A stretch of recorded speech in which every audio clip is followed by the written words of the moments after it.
Hello everyone, myself Ashish Sharma and I am from CSC department. Now take another example of function that performed only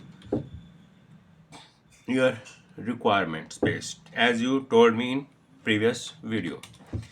So मैं start करने के लिए मुझे अब यहाँ पे क्या चाहिए कि मैं फंक्शन जो बना रहा हूँ उसके अंदर मुझे रिटर्न वैल्यू भी चाहिए. तो लेट्स स्टार्ट विद हमने यहाँ पर सबसे पहले ए बी और अपने एक सी ले लिया, राइट. इसके लिए हमने सबसे पहले यहाँ पर अपनी स्क्रीन क्लियर करी, प्रिंट एफ किया न्यू लाइन में. यहाँ पे लिखा एंटर एनी नंबर, कोई भी नंबर आप इनपुट कीजिए. इसको हमने यहाँ पर यूज़ कर दिया %d और इसकी वैल्यूज़ हमने ए में डाल दी. नेक्स्ट यूज़ किया न्यू लाइन में एंटर अदर नंबर, कोई भी सेकंड नंबर आप डालिए. हमने इस जगह के ऊपर सेकंड नंबर के लिए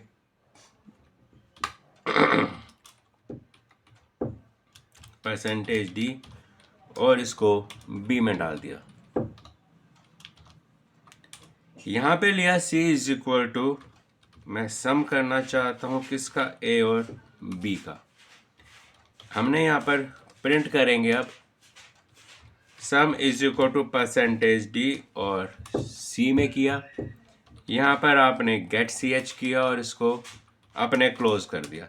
देखिए मैं अपना जो फंक्शन था सम का मैं इस पे काम कर रहा हूँ, a और b ले लिया, राइट.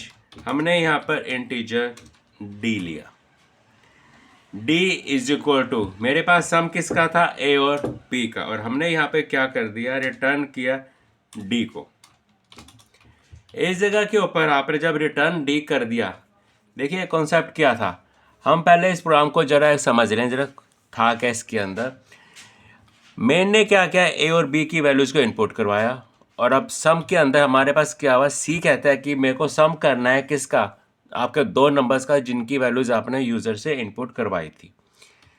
फॉर एग्जांपल a में 5 b में 10, तो सम क्या होगा 5, 10. तो ये वैल्यूज़ मूव हो जाएगी आपके इस फंक्शन के अंदर 5, 10. d ने क्या किया, 5 + 10 किया, d में आ गया 15, रिटर्न d. जिस जगह के ऊपर ये फंक्शन कॉल हो रहा है उसी जगह पर d की वैल्यू को रिटर्न कर दो. तो आपने क्या किया, यहाँ पर 15 आ गया. c ने क्या किया, उस 15 को प्रिंट कर दिया. हम यहाँ पर चेक करते हैं, कंट्रोल F9, ये लीजिए आपका प्रॉब्लम सॉर्ट आउट हो गया. अब यहाँ पर एक दिक्कत हो रहा है. अभी जो हमने वेरिएबल्स देखे मैंने यहाँ पर डिक्लेयर किया इस जगह के ऊपर, यहाँ पर मैंने इंटीजर लिया.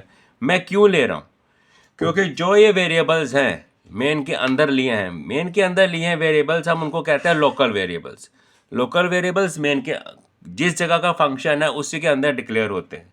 whenever the function stops its execution the local variables are destroyed. तो ऑल थ्रू प्रोग्राम के अंदर मेन में भी और फंक्शन में भी चलाने के लिए हम उसको बनाते हैं ग्लोबल, और जो ग्लोबल होते हैं वो मेन के ऊपर होते हैं.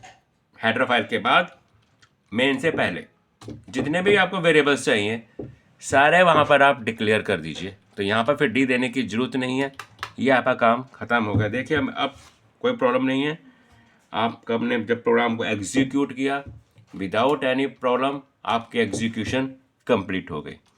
तो आप इस तरीके से कुछ भी क्रिएट कर सकते हैं. लेकिन यहाँ पर कुछ भी का मतलब क्या है कि आप तब का रेट क्रिएट कर सकते हैं जब आपको सारे के सारे उसके लूज पोल्स प्लस में या माइनस में सारी चीज़ आपको यहाँ पर मालूम हो. When ever you do it you solve your problem in very easy way, right. So keep trying on it. हाँ, ये एक चीज़ मैं आपको और बता देता हूँ. जब भी आप प्रोग्राम कर रहे हैं, अब इसके अंदर मैं कुछ और मॉडिफिकेशंस करना चाहूँ, फॉर एग्जांपल मैं नंबर्स के बाद डिस्प्ले करना चाहूँ नंबर को, ठीक है, या फिर मैं लाइन को शो करना चाहूँ, तो जिस जगह पे ऊपर आपको चाहिए, आप कहते हैं कि मुझे एक लाइन नाम का फंक्शन यहाँ पे चाहिए सम से पहले, यानी कि मैसेज से पहले हमने प्रिंट यहाँ पे किया कर रहे हैं ना, तो इससे पहले अगर आपको चाहिए तो आपने एक लाइन कॉल कर दी और सम के बाद आपको लाइन चाहिए तो आपने कर दी. अब इस जगह के ऊपर आप कहते हैं कि मुझे एक लाइन चाहिए, इस जगह के ऊपर आपने प्रिंट एफ किया, न्यू लाइन में आपने किसी भी फॉर्मेट के अंदर अपनी लाइन को ड्रॉ किया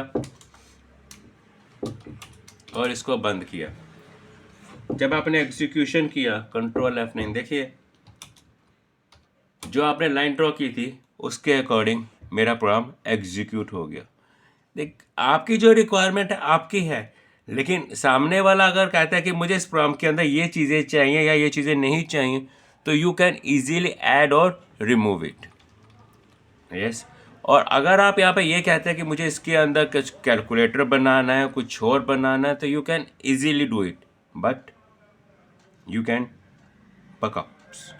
क्यों मैं आपको क्यों बार बार ये चीज़ें कह रहा हूँ? क्योंकि जब तक आप इस सी लैंग्वेज के अंदर किसी भी कॉन्सेप्ट के अंदर प्रैक्टिस नहीं करेंगे, आपकी सक्सेस नहीं होगी। So keep trying on it. Okay, bye.